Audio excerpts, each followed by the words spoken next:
Okay, तो हम खाद्य उत्पादन एवं उस पर की जाने वाली कार्य नीतियों पर बात कर रहे हैं। तो हमने कुक्कुट पालन के बारे में पढ़ा था और कुक्कुट पालन के अंतर्गत हमने बहुत सारी बातें पढ़ ली। यहाँ पर उसके स्वास्थ्य से संबंधित बातें और दी गई है।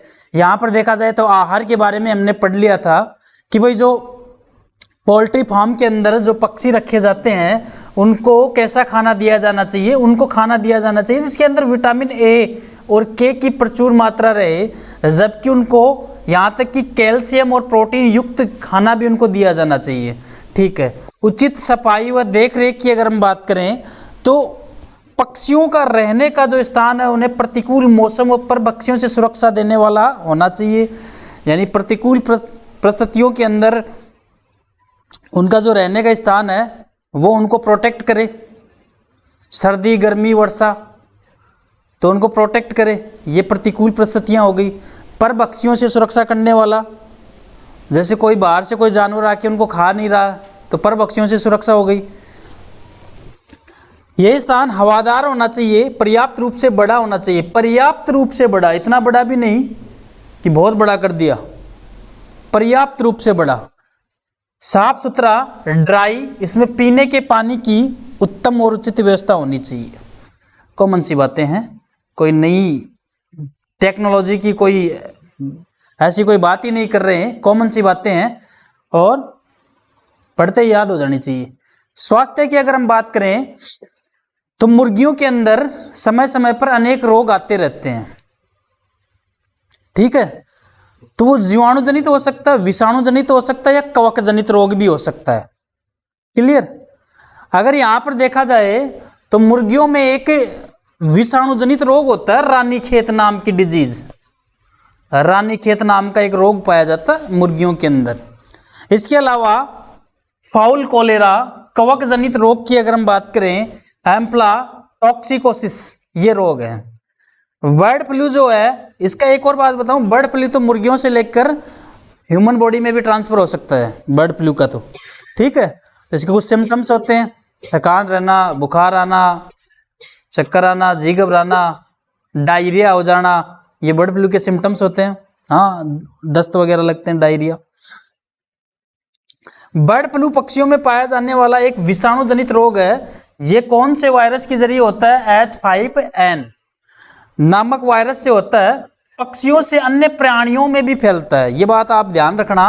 रानीखेत डिजीज वगैरह जो होती है वो पक्षियों से पक्षियों तक ही रहती है, लेकिन आपसे अगर पूछ ले कि पक्षियों में पाए जाने वाले ऐसे विषाणु जनित रोग का नाम बताइए जो पक्षियों से अन्य प्राणियों में भी जा सकता है, बर्ड फ्लू कौन सा होता है? ठीक है। नेक्स्ट अगर हम बात करें तो यहाँ पर लक्षण दे रखे हैं बर्ड फ्लू के। अगर मनुष्य उससे प्रभावित हो जाए तो उसमें कैसे लक्षण आएंगे?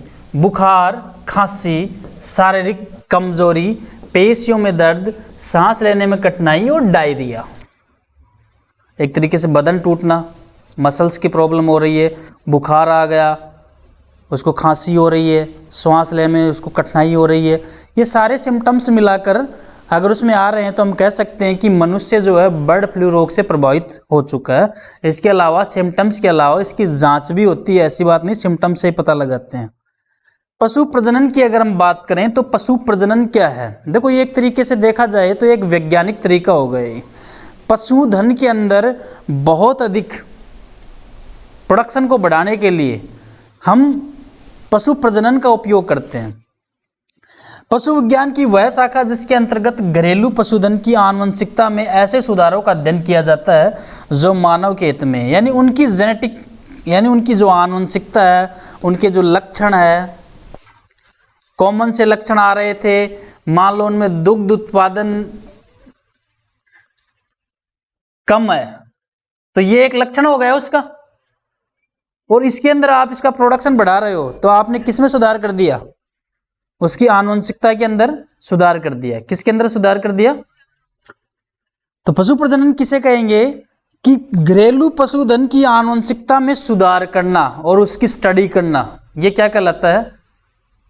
क्या कहलाता है? पशु प्रजनन। क्या कहलाता है? क्लियर बात। उद्देश्य की अगर हम बात करें, भाई पशु प्रजनन का मुख्य उद्देश्य क्या है? भाई उद्देश्य क्या है? मानव उपयोगी उत्पाद ज्यादा से ज्यादा प्राप्त रहे, उनकी गुणवत्ता में सुधार हो जाए, यही उद्देश्य है।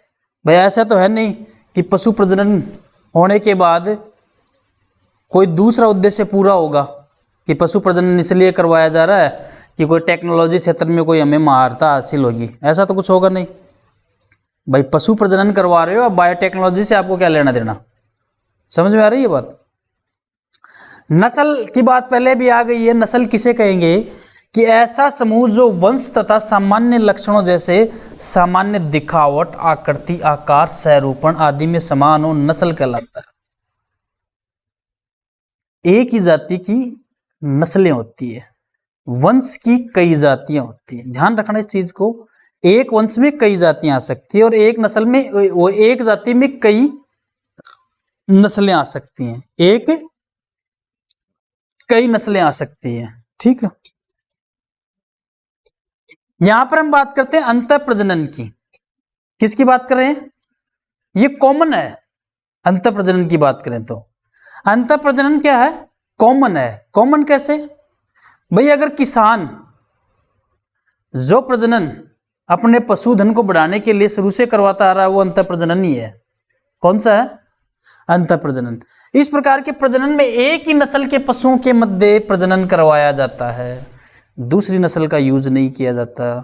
एक ही नस्ल, जाति एक है, उसकी नस्लें दो हैं। मान लो उसके पास दो प्रकार की नस्लें हैं, लेकिन जो सेम नस्ल है उसी के अंदर वो प्रजनन करवा रहा, डिफरेंट नस्ल के अंदर भी नहीं करवा रहा। समझ में आ रही है बात। जैसे जर्सी है, गाय है, गाय एक जाति हो गई, जर्सी है, ब्राउन स्विस है, ये गाय की नस्ल हो गई। तो वो ब्राउन स्विस के अंदर ब्राउन स्विस का ही क्या करवाएगा, प्रजनन। इसको आप कहोगे अंतः प्रजनन। समझ में आ गई बात। वापस से बिठा लो दिमाग में, अंतः प्रजनन किसे कहते हैं, एक ही नस्ल के जीवों के मध्य जो संकरण होता है उसको आप क्या कहते हो, अंतः प्रजनन। अंतः प्रजनन का अर्थ यह है कि एक ही नस्ल के अधिक निकट पशुओं के मध्य 4 से 6 पीढ़ी तक संगम होना। यानी इसके अंदर भैया अगर इनका संबंध देखें तो भाई बहन का संबंध हो सकता है, इनका कोई चचेरा संबंध हो सकता है, लेकिन ये बोलने की बात आ रही है, ठीक है। माँ बेटे का भी संबंध हो जाता है। ये देखो पशुओं के अंदर कोई ऐसा कोई वो नहीं होता इनका रिलेशन स्पेशल। पशुओं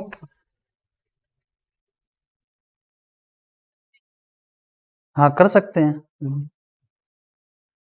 इसके लिए एक ही नस्ल के उत्तम किस्म का नर तथा उत्तम किस्म की मादा का चुनाव किया जाता है। अब वो चाहे परिवार का ही सदस्य हो, उससे कोई लेना देना नहीं है। समझ में आ गई बात। तो इसमें निकट जो पशु है उनके मध्य 4 से 6 पीढ़ियों तक संगम होना। अब 4 से 6 पीढ़ियां एक ही पूर्वज है उनका, और 4 से 6 पीढ़ी चल रही हैं, तो उसी का परिवार हुआ। लेकिन संकरण तो आपस में ही करवाएगा, कोई बाहर से ऐसा नहीं है कोई संकरण करवाने के लिए। समझ में आ रही बात। चुनाव किया जाता है और उत्पन्न संतति का मूल्यांकन करता है। उसके बाद में जो संतति उत्पन्न होती है उसका मूल्यांकन भी किया जाता है। मूल्यांकन मतलब इसके अंदर वो गुण आ रहे हैं या इसके अंदर कोई कमी आई या नहीं आई। अगर देखा जाए तो यहाँ पर अंतः प्रजनन से जो हानि होती है वो अंतः प्रजनन अवसाधन की हानि होती है। यानी जब प्रोडक्टिविटी में गिरावट आने लग जाती है, प्रोडक्टिविटी में गिरावट आने लग जाती है, तो हम उस बात को कहते हैं अंतः प्रजनन अवनमन। क्या कहते हैं, अंतः प्रजनन अवनमन या अवसाधन। क्या कहेंगे, अंतः प्रजनन अवसाधन। अवसाधन मतलब बार बार एक ही जो नर पशु उसका यूज किया जा रहा है और उससे जो प्रोडक्शन है वो कम होता जा रहा है, तो यहाँ पर आ गया अंतः प्रजनन अवसाधन। तो क्यों ना कोई बाहर से कोई दूसरी नस्ल का कोई मेल पशु या कोई फीमेल पशु लेके आए और उनके बीच में संकरण करवाएं, और उनके बीच में जो संकरण होता है उससे प्रोडक्शन बढ़ता है या घटता है, तो हम कहते हैं कि अंतः प्रजनन अवसाधन टूट गया। अब समझ में आ गई। दूसरी बात, अंतः प्रजनन के द्वारा हानिकारक अप्रभावी जीन भी अपना प्रभाव किसी पीढ़ी में आकर दिखा सकते हैं। ये बात है, बिल्कुल मानते हो। अगर एक ही पीढ़ी में लगातार प्रजनन होता रहा तो ये तो मेंडल का नियम भी लागू होता है कि कोई अप्रभावी जीन है तो मान लो उसने एक पीढ़ी छोड़ दी, दूसरी छोड़ दी, हो सके तीसरी पीढ़ी में आकर प्रकट हो जाए और उस पीढ़ी को खराब ही कर दे पूरी को। लेकिन अगर बाहर से लेके आ रहे हैं हम, अगर जीन ही बाहर से आ रहा है, यानी पशु ही जो है बाहर से आया है, तो हम कह नहीं सकते क्या कि यहाँ पर अंतः प्रजनन अवसाधन है और कोई अप्रभावी जीन लागू हो सकता है। बही प्रजनन की अगर हम बात करें तो बिना किसी संबंध वाले पशुओं के मध्य होने वाले प्रजनन को बही प्रजनन, बस इतनी सी बात याद रख लो। संबंध नहीं होना चाहिए, माँ बेटा भाई बहन ऐसा कोई संबंध नहीं होना चाहिए, बिना किसी संबंध वाले। भाई 4 से 6 पीढ़ी तक तो एक ही संबंध हो गया। अब बिना किसी संबंध वाले जंतुओं के बीच में आप यदि करवा रहे हो तो वो क्या कहलाएगा? बही प्रजनन। और अंतः प्रजनन एक ही संबंध वाले जीवों के मध्य करवाया जा रहा है। इस प्रकार के प्रजनन के लिए एक ही नस्ल की अथवा भिन्न भिन्न नस्लों अथवा भिन्न भिन्न प्रजातियों व्यष्टियों भी भाग ले सकती हैं। तो आपको कॉमन सी 2 चीजें याद रखनी, अंतः प्रजनन में सेम नस्ल होती है, लेकिन बही प्रजनन में आप बस इतना पकड़ के रखो बात को, इसमें भिन्न भिन्न नस्लों का भी यूज किया जा सकता है, यहाँ तक कि भिन्न भिन्न जातियां भी हो जाती है। लेकिन आप कौन से याद रखोगे? भिन्न भिन्न नस्लों का। कौन सा याद रखोगे? ठीक है। तो अंतः प्रजनन में अवसादन जो आ गया, हो सकता है बही प्रजनन करवाने से वो अवसादन खत्म हो जाए और प्रोडक्शन में सुधार आ जाए। बही संकरण की अगर हम बात करें, देखो बही प्रजनन और अब आ गया बही संकरण, नई चीज है। ठीक है, एक ही नस्ल के भीतर पशुओं के संगम की यह क्रिया बही संकरण कहलाती है, परंतु इसमें 4 से 6 पीढ़ियों तक दोनों और किसी की भी वंशावली में उभय पूर्वज नहीं होना चाहिए। बस उभय पूर्वज। उभय पूर्वज मतलब क्या हुआ? जैसे उनका दादा सेम नहीं होना चाहिए, उनका परदादा सेम नहीं होना चाहिए। ये बही संकरण की बात आ रही है। बाहर से आ रहा है कैंडिडेट, एक तरीके से बही प्रजनन वाला ही लागू हो रहा है यहाँ पर भी। इस संगम के परिणाम स्वरूप जो संतति उत्पन्न होती है उसको बही संकरण कहलाती है। प्रजनन की यह विधि ऐसे पशुओं के लिए सर्वश्रेष्ठ मानी जाती है जिसकी दुग्ध उत्पादन क्षमता और मांस उत्पादन की दर औसत कम होती है। एकल बही संकरण से बहुधा अंतः प्रजनन अवसादन समाप्त हो जाता है। भाई अगर आपसे पूछा जाए कि अंतः प्रजनन अवसादन किससे समाप्त होगा, तो बही प्रजनन या बही संकरण की ही बात करोगे। संकरण की बात दे रखी है यहाँ पर। इस विधि में एक नस्ल के श्रेष्ठ नर का दूसरी नस्ल के श्रेष्ठ मादा के साथ संगम कराया जाता है। संकरण 2 विभिन्न नस्लों के वांछनीय गुणों के संयोजन में सहायक होता है। संतति संकर पशुओं का प्रयोग व्यापारिक स्तर पर उत्पादन के लिए किया जाता है। संकरण की बात आप कहीं पर भी पढ़ लो, चाहे आप बॉटनी में पढ़ो चाहे जूलॉजी में पढ़ो, संकरण की बात एक ही होती है। क्या संकरण की बात क्या होती है? कि अलग अलग 2 व्यष्टियां हैं, उनका अगर आप में संगम करवा रहे हो तो वो संकरण कहलाएगा। उदाहरण के लिए भेड़ की हिसरडेल नस्ल प्राप्त करना और गाय की कार्न स्विस नस्ल प्राप्त करना। यहां पे देखो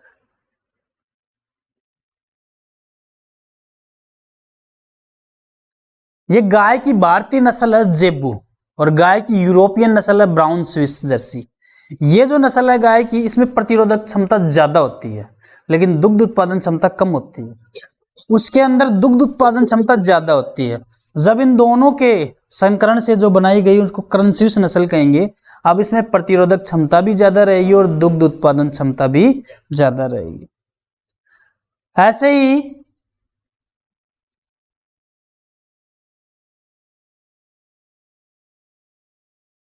अच्छा, अंतर विशिष्ट संकरण या अंतरजातीय संकरण, ये एक ऐसा संकरण होता है जिसके बीच 2 भिन्न जातियों के नर और मादा के बीच संकरण करवाया जाता है या संयोगवश हो जाता है।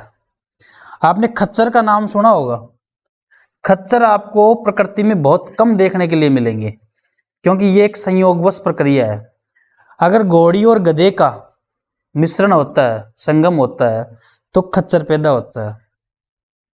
और खच्चर नपुंसक होता है, उसके अंदर निषेचन करने की कोई क्षमता नहीं होती। ऐसा नहीं कि खच्चर है तो बहुत सारे खच्चर बन जाएंगे। अच्छा, इसके अंदर इतनी क्वालिटी होती है कि इसके अंदर घोड़े के भी गुण आ जाते हैं। नहीं, गधे के भी, यानी ये भार भी ढो सकता है और तेज भी चल सकता है। तो तांगा गाड़ी जो होती है ना, स्पेशली खच्चर यूज किए जाते थे उसके अंदर। क्या यूज किए जाते थे? ठीक है, घोड़े से कम हाइट होती है। कृत्रिम प्रजनन या कृत्रिम गर्भाधान, देखो कृत्रिम प्रजनन या कृत्रिम गर्भाधान की अगर हम बात करें तो ये चीज आपने देखी होगी कि इसमें क्या होता है कि जो वेटनरी डॉक्टर होते हैं ना, उनके पास एक बड़ा सा मतलब एक टैंक सा होता है, छोटा सा एक, है ना, उसके अंदर वो क्या है कि वीर्य के सैंपल रखते हैं, और जिस मीडियम पे रखते हैं वो नाइट्रोजन 196 डिग्री सेंटीग्रेड द्रवित नाइट्रोजन होती है, उसके अंदर ये सैंपल रखते हैं। और सैंपल जब कृत्रिम गर्भाधान करवाना होता है तो मादा के जननपथ में उस ट्यूब के जरिए, उस इंजेक्शन के जरिए वो सैंपल डाल देते हैं, जिसके कारण वो वीर्य उसके जननपथ से होता हुआ उसकी अंडाणु तक पहुंच जाएगा और उससे निषेचन की प्रक्रिया हो जाएगी। यानी कृत्रिम गर्भाधान का मतलब ये हुआ कि जो मादा पशु है उसको किसी नर पशु के पास ले जाने की कोई आवश्यकता नहीं है, घर पर भी आसानी से इसका वो कृत्रिम गर्भाधान करवाया जा सकता है। कृत्रिम वीर्य सेचन का प्रयोग करते हुए नियंत्रित प्रजनन प्रयोगों को संपन्न किया जाता है। जिस नर का चयन एक जनक के रूप में किया गया हो, उसका वीर्य एकत्रित करके प्रजनक द्वारा चयनित मादा के जननपथ में अंतर्क्षेप कर दिया जाता है। वीर्य का प्रयोग तुरंत किया जाना चाहिए या फिर इसे हिमीकृत कर बाद में प्रयोग में लाना चाहिए। या तो तुरंत प्रयोग हो इसका, या फिर इसको जैसे ये है कि भाई 10 दिन बाद में करेंगे, 1 महीने बाद में करेंगे, 2 महीने बाद में करेंगे, तो इसको -196 डिग्री सेंटीग्रेड पर सुरक्षित रखा जाता है। जहां मादा रह रही है, इस प्रकार वांछनीय संगम की क्रिया संपन्न कहलाती है। संकरों के सफल उत्पादन में सुधार लाने के लिए अन्य विधियों का भी प्रयोग किया जाता है, जैसे मल्टीपल ओवुलेशन एम्ब्रियो ट्रांसफर। देखो ये प्रश्न आपका बोर्ड में आ सकता है, पूरी आशंका है, पूरी संभावना है, ठीक है। अगर आपसे पूछ सकते हैं ये इस प्रकार से, मल्टीपल, सॉरी मैंने गलत लिख दिया, मल्टीपल ओवुलेशन एम्ब्रियो ट्रांसफर, मोएट क्या होता है ये पूछ सकते हैं। मल्टीपल ओवुलेशन एम्ब्रियो ट्रांसफर, ये जो टेक्निक है वो गाय के अंदर ज्यादा यूज ली जाती है। इसमें क्या होता है कि गाय जो होती है ना, उसकी अगर हम बात करें तो उसके अंदर FSH हार्मोन देकर उसका जो पुट्टक प्रेरक है वो बढ़ा लेते हैं, और जैसे प्रति माह वो एक अंडे का उत्पादन करती है, अंडाशय से एक अंडा निकलता है, अंडाशय से एक अंडाणु निकलता है प्रति माह, तो वहां से 4 से 6 अंडाणु निकलेंगे। कितने निकलेंगे? और फिर उसका निषेचन करवा देंगे वो, और निषेचन करवाने के लिए कृत्रिम गर्भाधान का उपयोग कर सकते हैं। निषेचन करवा के जब निषेचन के बाद जो जायगोट 32 कोशिका वाला बन जाता है, उसको ऑपरेशन करके उस जायगोट को बाहर निकाल लेंगे और किसी दूसरी सेरोगेट मदर में डाल देंगे। इस प्रकार वो 4 से 6 ओवुलेशन करवा रहे हैं, 4 से 6 अंडे का उत्पादन कर रहे हैं। तो 4 से 6 अंडे का उत्पादन करने का मतलब वो किसी भी अंडे को 4 से 6 उत्पादन हो गया और जायगोट बन गया तो किसी को भी वो खराब नहीं जाने देंगे, ठीक है। और क्या करेंगे, वो सबके एम्ब्रियो के अंदर, वो सबके यूट्रस के अंदर क्या ट्रांसफर कर देंगे, 32 कोशिकीय भ्रूण को ट्रांसफर कर देंगे, और वो मादाएं सेरोगेट मदर कहलाती हैं। क्लियर? यहां आप देखोगे कृत्रिम प्रजनन, एक गाय में पुट्टक परिपक्वन तथा उच्च अंडोत्सर्ग को प्रेरित करने के लिए FSH हार्मोन दिया जाता है। सामान्य प्रतिचक्र में एक अंडा उत्पन्न होता है, लेकिन यहाँ पर 6 से 8 अंडे उत्पन्न किए जाते हैं। कितने किए जाते हैं? फिर 8 से 32 कोशिकीय जो भ्रूण है उसको उत्पन्न कर लिया जाता है और उसको शल्य चिकित्सा द्वारा वहां से बाहर निकाल लिया जाता है, फिर किसी दूसरी मादा को वो ट्रांसफर कर दिया जाता है। ऐसा भेड़ में किया गया, खरगोश में, भैंस में, घोड़ी में, और ये गाय बिल्कुल पहले ऑब्वियसली पहले आएगी, गायों में ज्यादा किया जा रहा है, ठीक है। मधुमक्खी पालन की अगर हम बात करें तो मधुमक्खियां क्यों पाली जाती है आप भी जानते हैं। मधुमक्खियां शहद और मोम के लिए पाली जाती है, और इसका अगर देखा जाए तो कृत्रिम छत्ते बनाकर भी इसका उद्योग किया जाता है। ठीक है, शहद उत्पादन के लिए मधुमक्खियों के छत्तों का रख रखाव ही मधुमक्खी पालन अथवा मौन पालन। अगर आपसे पूछ ले मौन पालन क्या होता है तो मधुमक्खी पालन कहलाता है। ये कुटीर उद्योग है। कुटीर उद्योग मतलब एक छोटा है, घर पे आराम से इसको कर सकते हैं। शहद और उच्च पोषक, शहद की अगर हम बात करें तो उच्च पोषक तत्व होते हैं और इससे औषधियां भी बनाई जा सकती है। मधुमक्खियां मोम भी पैदा करती है और क्रांतिवर्धक जैसे सौंदर्य प्रसाधन सामग्रियां जो होती है क्रांतिवर्धक जो भी हैं उनके अंदर भी इसका यूज किया जाता है। अनेक प्रकार के पॉलिश में शहद का उपयोग किया जाता है। शहद की मांग इतनी बढ़ गई है कि मधुमक्खियों का पालन बड़े पैमाने पर किया जाने लगा है। शहद का उपयोग चाहे छोटा हो या बड़ा हो एक आयजनक व्यवसाय बन चुका है, चाहे छोटे स्तर पर करें चाहे बड़े स्तर पर करें। मधुमक्खी पालन की अगर हम बात करें तो किसी भी क्षेत्र में की जाती है जहां सिर्फ झाड़ियां हों, फलों के बगीचे हों, क्योंकि वो मकरंद वगैरह भी तो ग्रहण करेंगी, तो उसके पास आसपास यदि फलों के बगीचे हों तो ज़्यादा बेटर रहेगा। अगर तथा लहलाती फसलों के पर्याप्त कृषि क्षेत्र हो या चारागाह हो वहाँ पर इसका पालन किया जा सकता है। मधुमक्खी की सामान्य प्रजाति एपिस इंडिका है, इसको भारतीय मोना मक्खी भी कहा जाता है। मधुमक्खी के छत्तों को किसी के घर में, घर के आंगन में तथा बरामदों में अथवा यहाँ तक कि छत पर भी रखा जा सकता है। जब हम आर्टिफिशियल जो कॉम तैयार कर रहे हैं, छत्ता तैयार कर रहे हैं, तो उसमें ऐसा किया जा सकता है। क्लियर? तो अगर हम देखें आज के लिए हमारी बात कंप्लीट होती है, बाकी का नेक्स्ट क्लास में हम पढ़ेंगे। तो हमने मुर्गी पालन पर बात की है, उसके डिजीज़ की बात की है, प्रजनन की बात की है, अंतर प्रजनन की बात की है, बही प्रजनन की बात की है, मल्टीपल ओवुलेशन ट्रांसफर की बात की है, अंतरजातीय संकरण की बात की है और मधुमक्खी पालन पर बात की है। क्लियर? Okay, thank you.